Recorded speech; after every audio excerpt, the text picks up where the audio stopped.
Schwarz, and I lead the Law and Policy program at the Rights Lab in the University of Nottingham. Hi, I'm Helen McCabe. I'm an assistant professor in political theory in the School of Politics and International Relations at the University of Nottingham, and I lead the work on forced marriage in the Rights Lab. And today we're going to talk about the intersections between modern slavery and forced marriage, mostly in the law, but also conceptually. We're going to think about definitions as well as issues of implementation and interpretation. You might be wondering why we're both here and why I'm here to talk about forced marriage, and that's because since 2017 the International Labour Organization has included forced marriage in its definition of modern slavery. But the connections between slavery and marriage, but also forced marriage, have a much longer history in international law and in practice. So we're going to explore some of those connections today.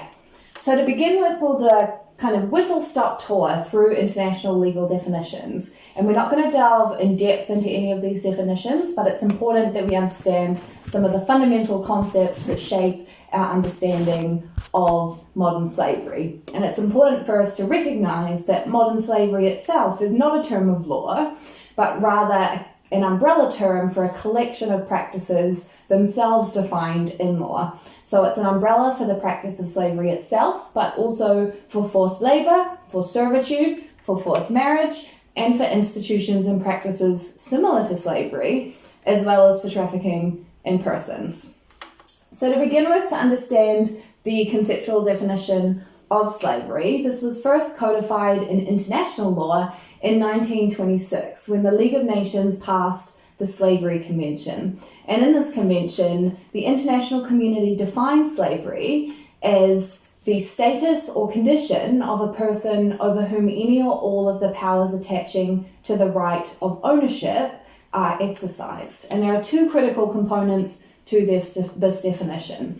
The first of these is the status of a person over whom the powers of ownership are exercised, which fundamentally speaks to the traditional forms of slavery that people typically think of when they think of the concept of slavery. That is, practices whereby one person has legal ownership over another person as if they were property.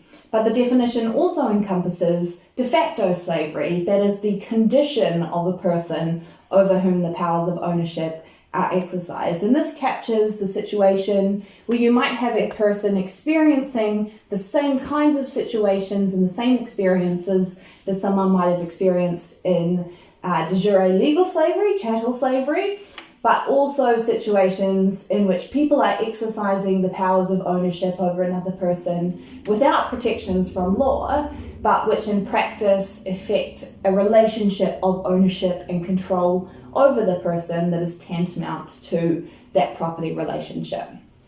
Then, of course, we add into this forced labour, which was defined in the 1930 Forced Labour Convention as work or service exacted under menace of penalty for which the person hasn't offered themselves voluntarily, with four key exceptions, that is, normal civic obligations of people, compulsory military service, work or service exacted as a consequence of a conviction in a court of law, and work exacted in times of emergency.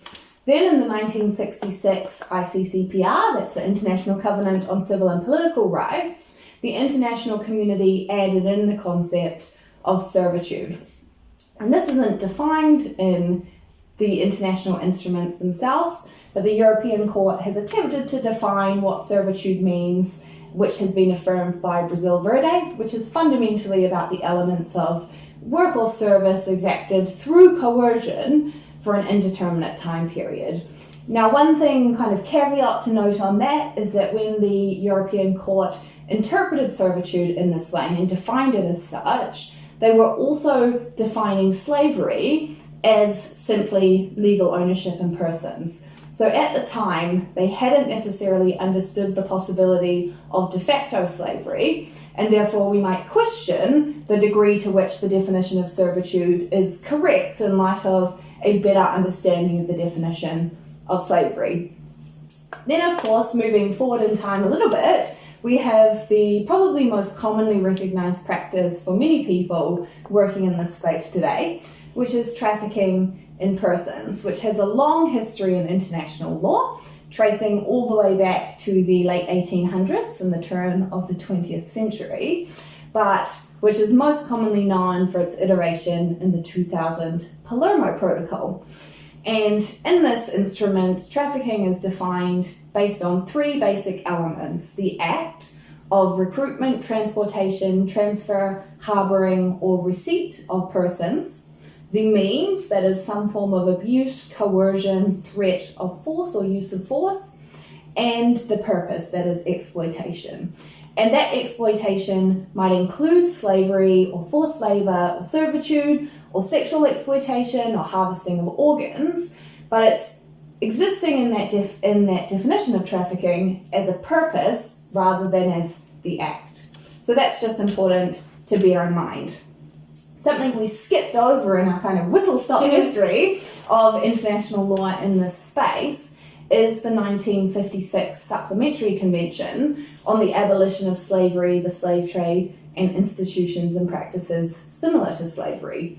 And in this instrument, the United Nations, in this case, identified 4 practices that were connected to the concept of slavery as defined in the 1926 Convention, but which nonetheless, for practical or conceptual reasons, required distinct prohibition in international law. And these practices were serfdom, debt bondage, the delivery of children by their parents or guardians for the purpose of exploitation, and, probably most interestingly for our purpose, the transfer of women in the context of marriage. And in that marriage provision, they talk about 3 specific practices, which are selling women into marriage without right to refuse, transfer of wives, essentially as if they were property, and inheritance of widows, again, as if they are property. And so here we see in the 1956 Convention a really clear connection drawn between marriage practices and slavery. Which is really helpful because otherwise you might be wondering why the ILO included forced marriage in its conception of modern slavery, although that is something that the UN Special Rapporteur on Slavery had called for as early as 2012, and saying that this is a whole area that the kind of modern slavery activism and scholarship was missing. She used the term servile marriage, which comes from this 56 convention, but as Katarina's explained, that convention looks at transfer of women as property, and you might think a kind of servile marriage has got something more in it about the conditions of the whole marriage, even if you consented to it to start with. So in international law, in terms of forced marriage, the first kind of declaration that we ought not to be in forced marriages comes in the Universal Declaration of Human Rights, where one of the articles gives everybody the right to their free and full consent to marriage, both spouses. And I guess that's also important to note because a lot of the work that's done on forced marriage is about women and girls, and they are predominantly the people affected by forced marriage, as in forced into marriages, but men are protected as well, and it does also happen to men, and that's the kind of area that one of the things I'm working on with this project at the minute about forced marriage. So after the Declaration of Human Rights, there's the mention in the 56 Convention of these really specific types of transfer in marriage, and then there is the 1962 Convention on marriage in general, and asks things like, again enshrines the fact that you have the right to free and full consent, asks that marriages be registered, and that's a really important element in terms of kind of practical ways in which we might try and combat forced marriage, getting people to have to register it publicly, make a declaration this marriage happened, get official knowledge of how it happened. And there's also a question about registering births as well, it's kind of connected, where we come on to the issue of child marriage, because that helps you prove how old people are and whether they are indeed old enough under the laws of their own country. And under the Convention of the Rights of the Child, there's another convention to mention, are they 18, in order to get married. So in the Convention of the Rights of the Child, we mention that because that's where the age of people becoming children or ceasing to become children, ceasing to be children, is enshrined as 18. And in the Sustainable Development Goals, which have committed the global community to end forced marriage by 2030, the actual commitment in SDG 5.3 is to end child, early and forced marriage. And early marriage there is covering the fact that although the Convention on the Rights of the Child states 18 should be the age of majority, in lots of countries, so in the UK and I'm sure in different parts of the US it's a number of different ages, you can be old enough to do lots of things, one of which is get married before you're 18, so 16 is quite a common age for that. And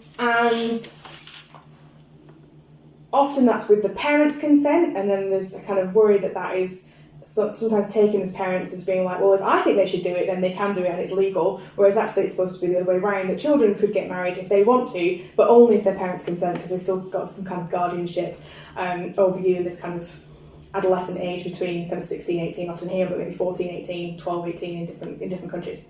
And then lastly, there's also this protection that people should only be able to get married if they give their full and free consent in CEDAW, which is the Convention Against Convention for the Elimination of All Forms of... No, I can never do it. The Convention for the Elimination of All Forms of Discrimination Against Women. There we go. That's why we call it CEDAW, because it's a very long title. So this focus of consent is where it's really all the kind of conventions are looking, and that's the case in lots of domestic law as well, which is one of the things that makes it kind of, I'm a political philosopher, so it kind of makes it interesting for me, because we don't tend to think of consent being really the salient issue with slavery. We think about it being treatment as property. And of course, when we're thinking about the Trafficking Protocol specifically, it explicitly mentions that consent to the exploitation is irrelevant to a finding of trafficking. And in cases of child trafficking, you don't even need to have had coercive means in order to find a case of trafficking, because the child is presumed not to be able to consent to these forms of exploitation that we consider. And it's really interesting that Helen's talked about the focus of international law on consent as opposed to the conditions that exist within a marriage, because this is also translated in the domestic law of many states, which is probably unsurprising given that this has been the focus of the international community. And we know that this is the focus of domestic law because we've undertaken this exercise of mapping all states' domestic legislative provisions relating to the various forms of modern slavery that we were talking about earlier. So we know from this exercise of mapping domestic legislation that only around a quarter of the world's countries actually have provisions in place that somehow deal with the practice of forced marriage, and that in many of these cases the focus is specifically on the entry into marriage, on securing free and full consent into marriage, and not on what the condition of marriage looks like. So in fact, we're dealing with forcing someone into marriage, but we're not necessarily dealing with forced marriages as an ongoing kind of existence. And we're also not necessarily dealing with servile marriages, that is, marriages involving significant elements of exploitation or treatment of women as property. And in fact, in several cases, I think in about 10 of the some 47 countries that have provisions in place, the only consequence of recognizing that one of these marriages has not been entered with free and full consent is that marriage is considered null and void. So there's not a penalty attaching to this forced marriage beyond declaring it not to have been a marriage. So we have a significant gap there in states' domestic legal efforts to confront a really prevalent and concerning practice that is considered by the international community in the SDGs to be a really key target for addressing globally.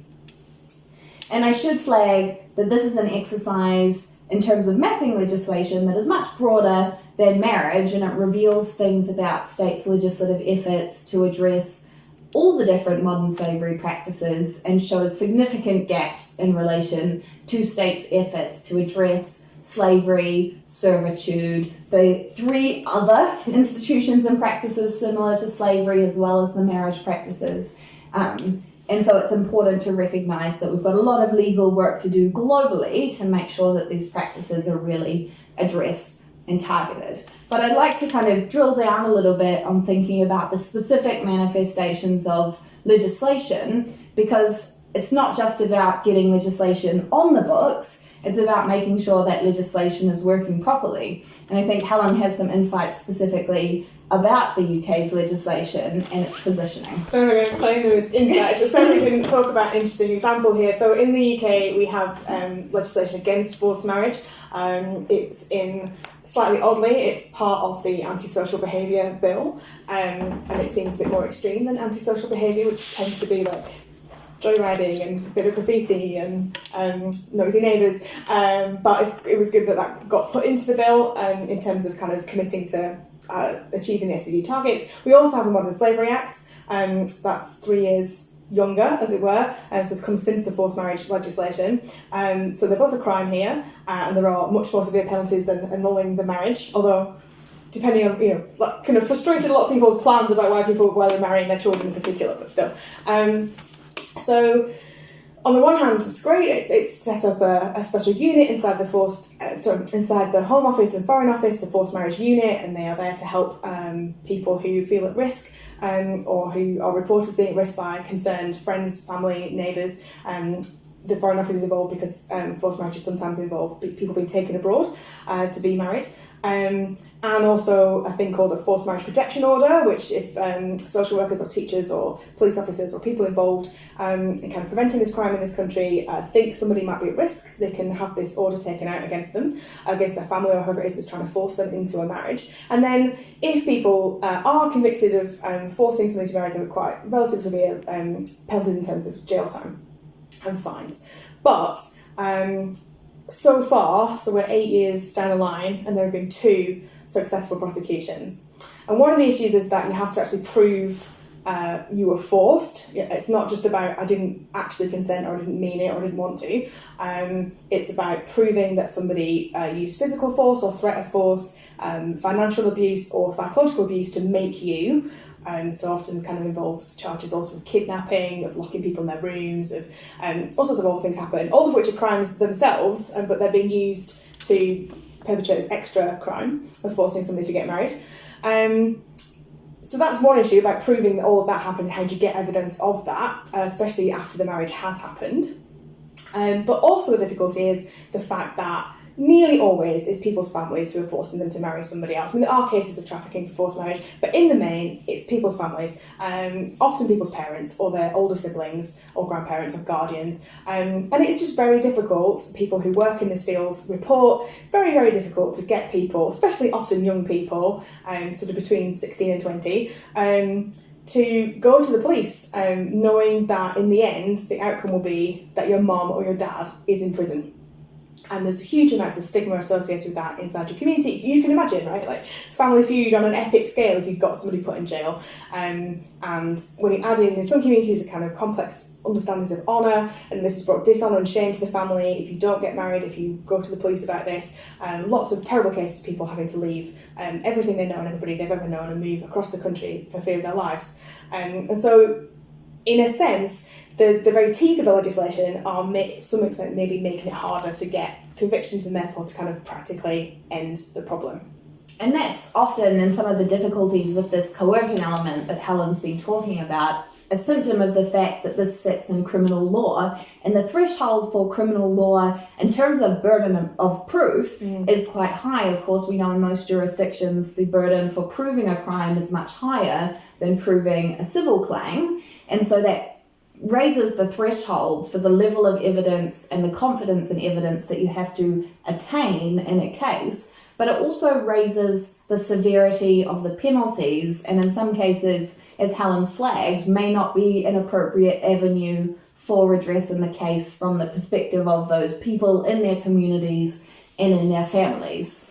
But it strikes me that it's important for us to recognise that when we're talking about these kind of marriage practices, we're talking really about 3 kind of distinct things, one of which is forcing people into marriage, the second of which is exploitation occurring within the context of marriage and connected to the marriage, and the third of which is the kind of denigration of legal personality of traditionally wives in the context of marriage that says because you're a wife, you have less access to rights and legal protections than A, you might have if you weren't married, and B, than your partner has in the context of that marriage. And this connects quite nicely into some of the work that Helen does around historical thinking about the relationship between marriage and slavery. Which is actually how I got into working on this with the Rights Lab when I joined the University of Nottingham. So all my previous research has been on the history of political thought, and particularly a set of people who were kind of early utilitarian, socialist, liberal reformers in Britain, Ireland and France, many of whom have these quite interesting, I think I'm a philosopher, and sophisticated, nuanced analyses of the position of women that people really start to think about, working out all the different ways in which women are constrained and oppressed by legal systems, by societal norms, and by kind of gender expectations.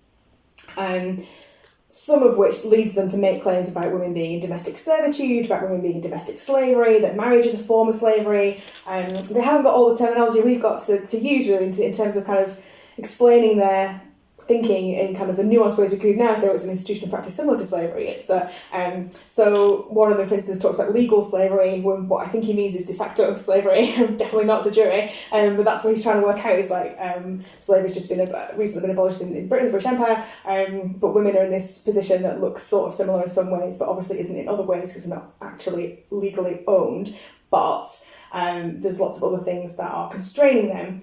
So one is this important question of legal personhood and the practice of coverture, whereby women literally became like covered by the legal personality of their husbands when they got married, and didn't really have legal standing before they got married either if their fathers were alive. So that led to lots of other problems. So women couldn't own their own property. Women couldn't leave their husbands, they couldn't live anywhere without their husband's consent, could be brought home if they tried to leave. Women couldn't, if they did have a job outside the household, they couldn't keep that money necessarily. The husband could come and take it off them, even if they'd left them or tried to leave them. And particularly kind of questions about rights over your children, decisions for your children. And then the big one that people kind of campaign for a long time through the 19th century is the right to divorce. And it's kind of... not only that in marriages women had to promise to obey their husbands, and that was kind of really meant that you didn't have any kind of legal status to have ever said no to your husband, which has implications for all sorts of things, importantly marital rape, but also you have no way of leaving. So that links us back, interestingly, to slavery, and that's what Katarina already said about this question of, to you in the position, do you know that it's going to end at any point, and can you exit? And I think that's really important also when we're thinking about how to address these practices in law and policy frameworks today, is we can't just think about protecting people entering into marriages or even protecting them from abuse within the marriage. Probably we need to make sure that they have the ability and the right to exit that marriage if it becomes coercive or if it was coercive from the beginning. So that's a really important policy implication of that discussion there. And I think it also raises some questions for us to think about that we kind of touched on a little bit earlier, which is about exactly how we should deal with these kinds of forced and exploitative marriages in laws and policies. Because Helen hinted earlier, or openly said, I would say, it was more than a hint, that in some cases criminal law is not an appropriate avenue for addressing these kinds of marriage practices. And so I'm wondering, Helen, what you think about how these should be grappled with in the law, and should they be dealt with simply as forced marriage at the moment of entering into them, and then as slavery or servitude or, domestic servitude or sexual abuse within marriage? Or should they be dealt with as specifically some forms of servile marriage, and is there something specific about these forms of exploitation occurring within the context of a marriage that makes them different to those same forms of exploitation occurring outside of the marriage? And that might be a substantive difference, as in there's something substantively and conceptually different about the nature of the experience, or it might be a logistical difference, as in, is there something different about the way that we have to look for evidence, the kinds of evidence we need to look for, the kinds of elements of an offence that should be included in the law, that mean that we should deal with them separately? I think it's a really complicated question, and as a philosopher, certainly not expert, but certainly the experience in the UK has shown that an obvious answer we might think of, which is, well, let's make this thing illegal. isn't necessarily leading to all the best outcomes. But there's also questions there about, is that actually about the law we've got, or just about the way it's implemented? So are people getting enough support? Given that forced marriage predominantly affects some certain communities, is there actually enough understanding of what's going on in those communities? Are there enough specialised support workers, people from those communities themselves coming in and who understand the issue and can be trusted, right, by people who might need to report? Have we got enough stages between somebody first worrying about something that might be, they're teaching somebody their GCSEs and they keep being absent from school, or they don't come back after the GCSEs. And here in Britain, you've got to stay in education through 18. So if somebody's done their exams with you at 16, but then they don't come back, that's often a sign that they're being often taken abroad and married. And is there enough support for people spotting that? Is that racially aware enough? Is that culturally aware enough?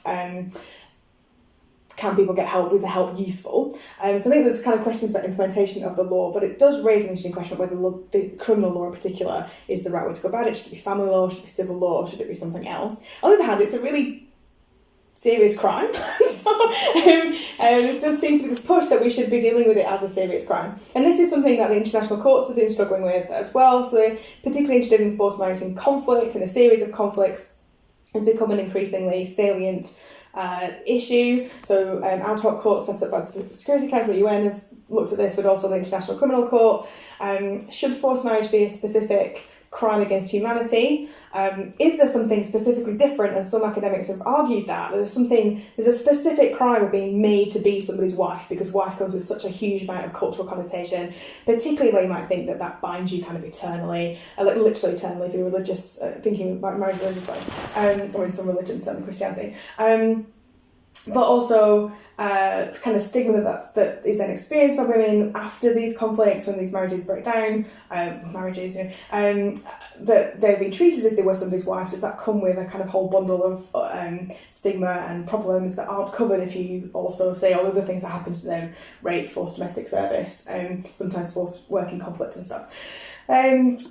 And then also questions about, should forced marriage be treated as a kind of sexual slavery, as a different kind of enslavement, as a separate crime, as I said. And there again, kind of watching what the courts have been thinking about it, it looks like we come down this kind of non-ideal answer of like, well, we should get the prosecution. So prosecutors are choosing to push for the crime that they think will get a conviction on, which is the case in all sorts of elements of law, right? But it's not super helpful then if that's the answer for thinking through how we should deal with them. In an ideal world, and kind of ideal theory from political theory, we wouldn't have forced marriages. So we're all thinking through kind of non-ideal situations of what is the best way of approaching it. Lots of NGOs have had a lot of success by talking to parents, by doing lots of educational work, by encouraging parents to think about more choices for their children. And that's had some good success tackling child marriage, which is an important part of forced marriage. But it's hard, still needs work doing, I think, in terms of thinking through whether those are having impacts about adult forced marriages. And I think something that Helen's been talking about here is really important when we think about marriages, but also when we think about all modern slavery practices, which is that cases diverge widely in what suits a case, whether from a prosecutorial perspective or from the perspective of the person who's experienced these violations, is going to differ between the thousands of different iterations of case that you could possibly imagine. And so I think something that I always speak to when I'm thinking about legislation and legal policies is that it's fundamentally important to have a kind of menu of different options and different avenues that are built into the legal system and the policy system and the practice system in terms of access to support that allow people who have experienced exploitation and abuse to pick an avenue of justice and support that aligns with their particular interests, their position, their experiences, and their needs. And so I think when we're talking about modern slavery broadly, when we're talking about forced marriage in the law, that when we're thinking about designing laws, we should be thinking about different avenues that are going to suit different kinds of people and listening to those experiences to make sure that we have the right avenues for people to achieve the kind of justice in the case that suits them. Because we have to remember that while legal frameworks serve an important signalling and deterrent function, they also fundamentally come into play at the point at which a violation has already occurred. And the victim of that violation is not just society at large, but the person who's experienced that abuse. And so to do justice in the case, you should be doing justice for the victim. And I think that's probably a nice note to wrap up our conversation. So that just leaves us to say thanks for tuning in and listening to this. And if you're interested in asking any questions about this presentation or about the work that Helen does on forced marriage or the broader work that we do in the Rights Lab on anti-slavery law and policy, then please do send us an email. Yeah, get in touch. Thank you very much. Thank you.